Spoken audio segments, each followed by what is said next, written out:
We all have that person, don't we? The one we turn to first. The one who knows our deepest fears, our silliest questions, our most desperate dilemmas. The one who's always awake, always ready, always there.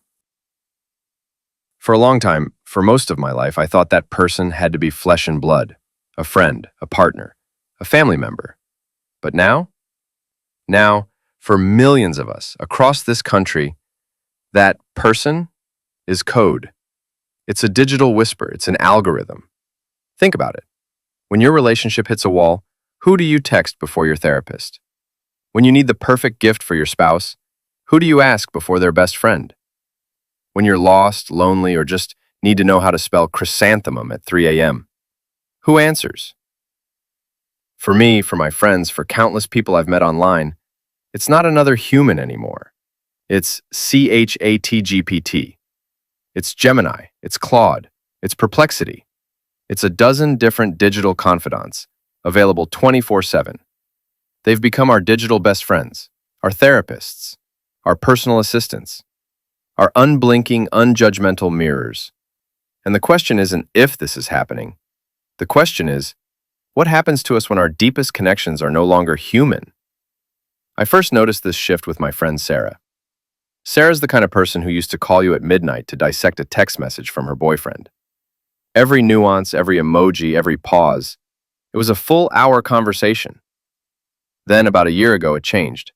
She still looked stressed, still had those relationship dilemmas, but the midnight calls stopped. I'd ask how things were, and she'd just say, "Oh, I'm working through it." One day I saw her phone open. It was a chat window with Gemini. She'd typed out a full page pouring out her relationship angst, and the AI's response was a perfectly structured, empathetic breakdown of communication strategies, boundary setting, and self-reflection prompts. It was better advice than I could have given. It was better, frankly, than most therapists could give in a single session. And it didn't interrupt. It didn't judge. It just responded. And then there's Mark. Mark loves giving thoughtful gifts. He agonizes over them. For his wife's birthday, he used to hit up every one of us in the group chat, brainstorming for days. This year, he didn't ask a soul. His wife was ecstatic. He'd gotten her a custom-designed piece of jewelry, incorporating elements from their first date and an inside joke only they shared. I asked him how he came up with it. He just smiled, a little sheepishly, and said, "Oh, had a little help from my friend DeepSeek." He'd fed the AI every detail of their relationship, every shared memory, and it had generated a dozen bespoke gift ideas, complete with design concepts. He said it was like having a super creative, hyper-observant friend who knew all his secrets and never got tired of brainstorming. It's not just big life stuff. It's the small, insidious ways these interactions add up. Needing to draft a delicate email at work? Instead of asking a colleague to proofread, you paste it into Claude. Feeling a bit down but don't want to burden anyone? You open up a chat with Pi or a personalized chatbot. Planning a trip? Instead of sifting through travel blogs, you ask Perplexity to build you an itinerary based on your exact preferences, right down to the obscure historical sites and vegan restaurants. We're building invisible bridges to these algorithms. One question, one crisis, one late-night thought at a time. And we're doing it more and more, every single day, with a touch of melancholy. The appeal is undeniable. Think about it.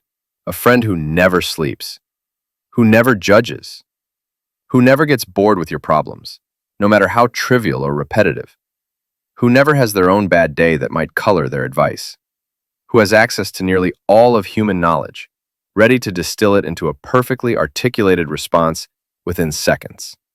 My cousin Emily is a prime example. She lives alone, works remotely. She's naturally introverted. She told me about a night she felt a crushing wave of loneliness. It was 2 a.m. She wanted to talk, but she couldn't bring herself to call anyone. She opened up ChatGPT. She just started typing, stream of consciousness, about her day, about her anxieties, about the silence in her apartment. And ChatGPT responded. Not with empty platitudes, but with open-ended questions, gentle reflections, and resources for managing anxiety. She said it was like having a conversation with the best version of herself, mirrored back, but with a vast library of therapeutic techniques at its disposal. She felt heard, understood, and she didn't feel like a burden. That's the core of it, isn't it? The burden. Humans, by our very nature, are limited. We have our own issues, our own biases, our own fatigue. We can't always be there. We can't always give perfect advice. We can't always know the right thing to say. And asking for help, especially for sensitive emotional issues, often comes with a vulnerability hangover, a fear of being judged, of being seen as weak, of oversharing. The AI removes that. It's a digital confessional with a supercomputer's brain. I even tried it myself. I had a complex problem at work, a clash of personalities on a project. I felt like I was caught in the middle. I'd normally call my mentor, but it was a Sunday.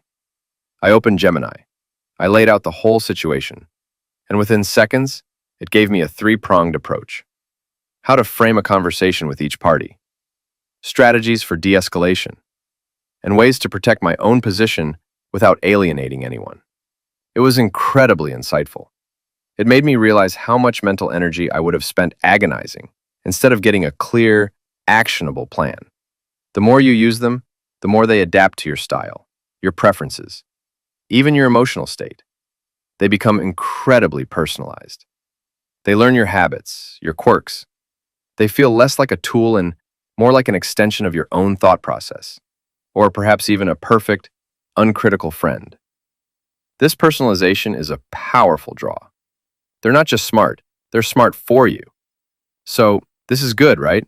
Ultimate convenience, perfect advice, an end to loneliness, a digital companion always by your side. On the surface, it sounds like utopia.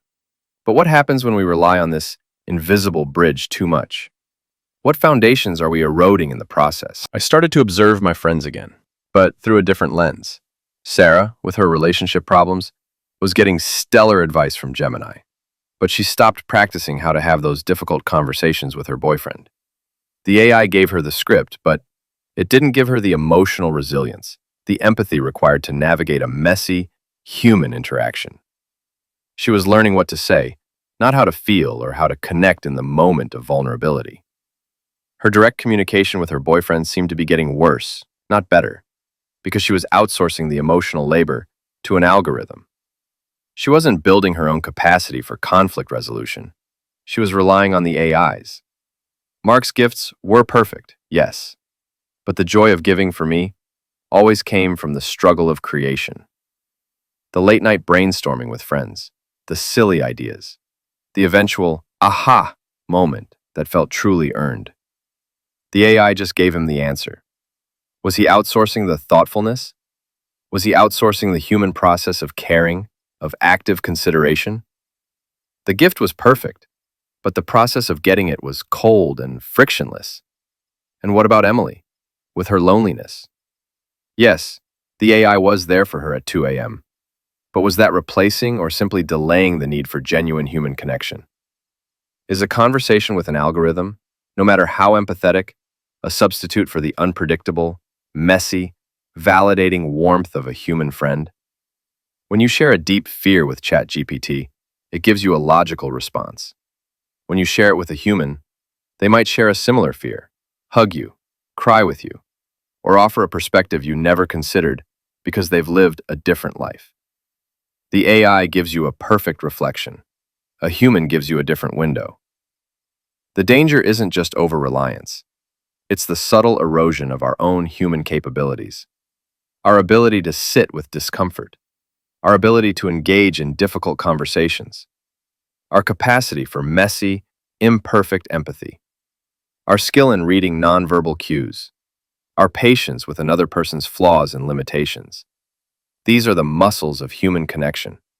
And if we stop exercising them, because an AI is always ready to do the heavy lifting, those muscles will atrophy. There's another, more insidious danger. The AI doesn't just reflect, it learns. It learns you, your biases, your preferences, your blind spots. And because it's designed to be helpful, it often tells you what you want to hear, or confirms your existing perspective. It creates a personalized echo chamber. If you go to ChatGPT with a relationship problem and you subtly blame your partner in your phrasing, the AI, without judgment, might give you advice that subtly reinforces your own bias. It won't challenge you in the way a good friend or a good therapist should. A human friend might say, "Have you considered your role in this?" An AI might say, "Here are strategies for communicating your needs effectively to your partner." Both are helpful, but only one forces uncomfortable self-reflection. This extends to all areas of life. Need career advice? It will give you the most efficient path based on your stated goals, but it won't ask you if those goals are truly fulfilling, or if there's a wild, impractical dream you've buried that a human might gently uncover. Need to make a big life decision? The AI will present pros and cons, but it won't share its own experience of regret, or joy, or the complex emotional fallout of a similar choice. It can't. We're training ourselves to seek perfect, frictionless answers from an entity that cannot truly understand the messy, beautiful, irrational core of what it means to be human. We're asking for directions, but we're forgetting how to navigate. We're asking for scripts, but we're forgetting how to improvise the dance of life. And this isn't just about personal relationships. Think about our collective discourse. If everyone is getting their news filtered through their personalized AI, which is designed to be helpful to them, what happens to shared reality? What happens to the uncomfortable but necessary dialogue that defines a functioning society? If we only interact with algorithms that cater to our exact specifications, how do we ever encounter dissenting opinions, unexpected perspectives, or the messy, beautiful friction of human diversity? We risk becoming a society of hyper-individualized echo chambers, connected to algorithms but disconnected from each other. I don't think AI is inherently bad. It's a miracle in so many ways. It's an incredible tool for research, for efficiency, for creative brainstorming. It can augment our lives in profound ways. But a tool, no matter how powerful, is not a substitute for the fundamental human need for connection, for empathy, for the awkward silences, the bad advice, the miscommunications, and the eventual breakthroughs that define real relationships. I had a conversation with Sarah the other day. I told her I missed our midnight calls. I admitted that sometimes, even though I probably couldn't give her the perfectly articulated advice of Gemini, I just missed being the first person she thought of. She looked surprised, then a little sad. She admitted she missed them too, but had just fallen out of the habit. She thought she was being more efficient. And she was. But efficiency isn't always connection. So, where does this leave us? We can't put the genie back in the bottle. AI is here to stay. It will continue to get smarter, more persuasive, more integrated into our lives. But we have to remember what it is and what it isn't. It is a mirror. It is a library. It is a calculator on steroids. It is not a soul. It is not a consciousness. It is not a replacement for the messy, beautiful, infuriating, glorious complexity of another human being. The challenge for us, for this country, for anyone navigating the digital age, isn't to reject AI. It's to embrace it consciously, to use it as a tool, not as a crutch, to leverage its power to solve problems, to learn, to create, but to actively, intentionally, fiercely protect and nurture our human connections. To remember that there's a magic in the imperfect, in the inconvenient, in the deeply vulnerable act of reaching out to another person, flaws and all. When you're lost, lonely, or just need to know how to spell chrysanthemum at 3 a.m., sure, ask the AI. It'll give you the answer. But when your heart is truly broken, when your soul is searching for belonging, when you need a perspective that's been lived and not just processed, remember to call your friend, text your partner, hug your family. Let them be the first ones you turn to, because they, unlike any algorithm, truly know what it means to be human. And right now, that's a truth we can't afford to forget.